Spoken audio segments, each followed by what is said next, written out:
Então, é Natal. Desculpa não estar com gorro de Natal, como deve ser tua expectativa, mas a produção desse programa vai arranjar isso pro ano que vem. E se tu quer me dar um presente, presente muito simples, clica no botão do like, tá? Isso ajuda demais. Mas não é porque eu tô sem gorro que esse programa vai ser menos natalino. A gente vai fazer um tour agora por felicitações de Natal de quadrinistas que a gente ama. Um deles é o Goran Parlov, como tu está vendo aí na tela. Ele que marcou a época no Justiceiro, agora nos entregou o Frank Castle com um gorrinho no lugar ali da caveira, né? Em cima da caveira.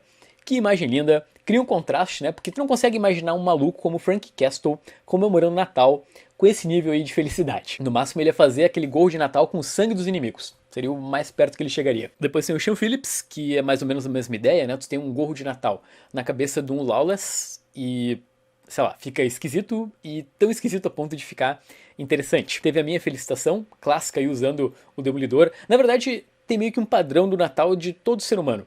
Ou o cara posta essa imagem do Demolidor, ou posta aquela do Senhor Milagre lá, com um copo na mão. E por último, a felicitação de Natal mais assustadora de todas. O Scott Snyder, roteirista do Batman dos 952, né, que foi um roteirista, dá pra dizer assim, polêmico. Ele postou essa imagem e, cara, imagina que bizarro. Tu tá no meio do teu Natal, tu tá ali com a tua família, e do nada aparece no meio da sala o Scott Snyder. Cara, que parada assustadora. Sejam bem-vindos ao programa natalino e jornalístico mais relevante da internet brasileira. Falando sério, a pauta do programa tá muito boa. A gente vai debater temas bem diferentes, assim, todos relacionados ao que a gente curte, que é quadrinho. Nesse momento aqui na tela, tu tá vendo o nome de todas as pessoas que fazem esse programa junto comigo e que todas foram tocadas pelo espírito natalino. Vou começar falando de lançamento, porque 2023 nem chegou e já tem um monte de anúncio e quadrinho legal. Para começar pelo Pinóquio, que vai ter uma nova edição pela editora Moby Dick. A pré-venda deve começar em janeiro.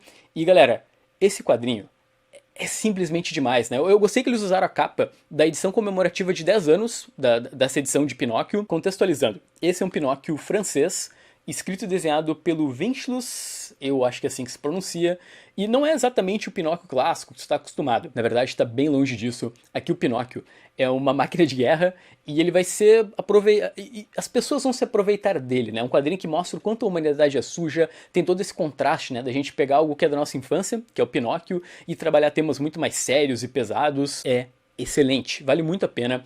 Para ter uma ideia, o quadrinho quando ele foi lançado, ele ganhou o Angoulême lá na França como melhor álbum daquele ano, e quando ele saiu no Brasil pela Globo, ele venceu o troféu HQ Mix como melhor edição estrangeira.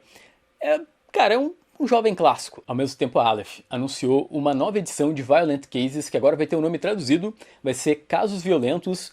E assim, eu tenho a edição antiga, que tem essa capa aqui, que eu acho menos interessante que a capa nova, acho que a nova edição vai ficar bem mais bonita. Originalmente, eu acredito que o título não foi traduzido, porque Violent Cases se refere tanto a casos violentos quanto o case de guardar violino que os mafiosos usavam para guardar armas. Esse é um belo de um quadrinho, é a primeira parceria do Neil Gaiman com o Dave McKean, ele saiu ali nos anos 80, e é uma história que vai falar sobre memória, o quanto as memórias se perdem e se confundem quando a gente chega na vida adulta, e sobre violência. Esse é o relançamento que eu acredito que venha por conta do filme. Sim, tem uma adaptação chegando de Violent Cases com Ben Kingsley, olha aí, participando da filmagem. Lembrando que esse e outros quadrinhos tu encontra nesse momento em doisquadrinhos.com. Tem também promo rolando com Batman 1, que tá com 50%. Tudo aqui bonitinho na descrição do vídeo. Tem o especial da Editora Figura. E muito obrigado pelo teu clique, beleza? Vamos falar do debate da semana passada, que na verdade agora teve uma atualização, porque Panini respondeu. Vocês devem lembrar que o Márcio Menes, que é um colorista brasileiro, que trabalha atualmente no Homem-Aranha, né, o título principal lá dos Estados Unidos, ele lançou uma thread no Twitter porque ele não foi creditado na capa da edição brasileira aqui pela Panini, né, quando o gibi saiu faz aí algumas semanas. Esse foi um debate que dividiu os leitores, porque uma parte da galera ficou do lado da empresa, no sentido de, olha só, tem que botar na capa quem mais vende, né, tá todo mundo creditado do lado de dentro, mas fora vamos botar quem vende, e era isso. Ao mesmo tempo, uma outra parte da galera ficou, ok, a gente não vai valorizar uma classe, né? Quer dizer que o colorista é menos importante, então ele não vai na capa? Eis que a Panini lançou um comunicado sobre a questão, né? Ali no começo ela diz que isso na verdade é uma diretriz internacional da empresa, né, essa forma de creditar os autores. Diz também que a seleção dos nomes leva em conta o espaço da capa, então geralmente eles colocam roteirista e desenhista. Na sequência, eles citam que copiam o padrão norte-americano, né, e quando é uma edição única brasileira, eles colocam sim o nome de todo mundo, e aí vocês podem ver que sim, o Márcio ele foi acreditado, por exemplo, na última revista do Demolidor. Aí o nome dele tá ali, porque essa é uma reprodução exata ali, mas mais ou menos exata da edição norte-americana. Depois eles citam que em antologias ninguém é acreditado, e eles vão terminar falando que eles estão sempre atentos a novas oportunidades de valorizar os profissionais que trabalham nos quadrinhos. O Márcio ele reagiu no Twitter ao comunicado da Panini, que ele recebeu por e-mail, e ele disse o seguinte, né, como se ele dissesse, olha só, hoje não se bate mais em filho, e eles respondessem, aqui em casa sempre batemos, então tá tranquilo. Esse é um debate de uma categoria que há muito tempo luta por reconhecimento. Sei lá, pega por exemplo o Batman o Cavaleiro das Trevas. O que seria daquele quadrinho sem as cores da Lynn Varley, por exemplo? Cara, ela muda completamente o clima do quadrinho. Mas eu acho que, sinceramente, é algo que dificilmente vai mudar. É importante a gente debater. Mas como a Panini mesmo falou ali no primeiro parágrafo, é uma parada internacional. Eu duvido que o Brasil tenha potencial para fazer uma mudança dessas. O que eu penso é que a Panini podia ceder num aspecto, sabe? Pô, pelo menos que quando tivesse um quadrinista brasileiro participando de uma edição norte-americana, dá pra botar o nome do cara, sabe? Eu acho que isso dava um reconhecimento dele aqui no Brasil, ia ser útil, ia ser legal pra gente enquanto fã, sabe? Eu acho que todo colecionador tem um inimigo em comum, que é o pó.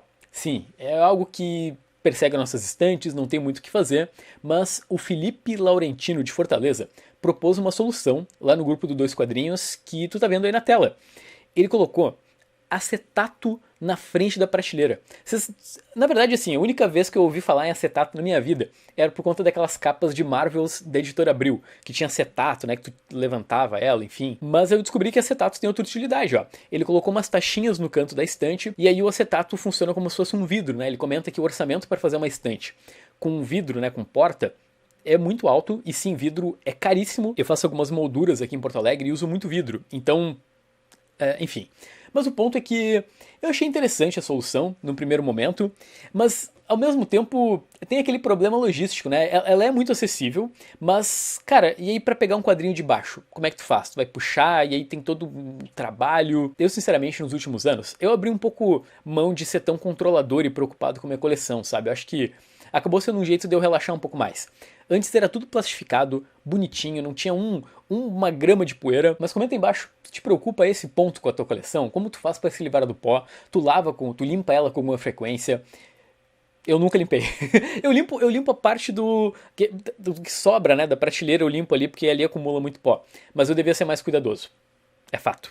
Tá bom terminar esse vídeo falando sobre algo que tocou meu coração essa semana. Uma versão animada de Superman Lives, que foi aquele filme cancelado dos anos 90 do Super-Homem. Foi feito pelo Lazy Droid Studio e ele aproveitou basicamente as ideias do roteiro do filme. Tem um documentário muito bom de 2015 sobre esse filme. E tá, vamos lá. Qual é o grande destaque de Superman Lives? Por que esse filme foi tão polêmico? Por causa disso. Nicolas Cage. Sim, era pro Nicolas Cage viver o papel de Superman. Tem foto dele usando ali na pré-produção, uniforme.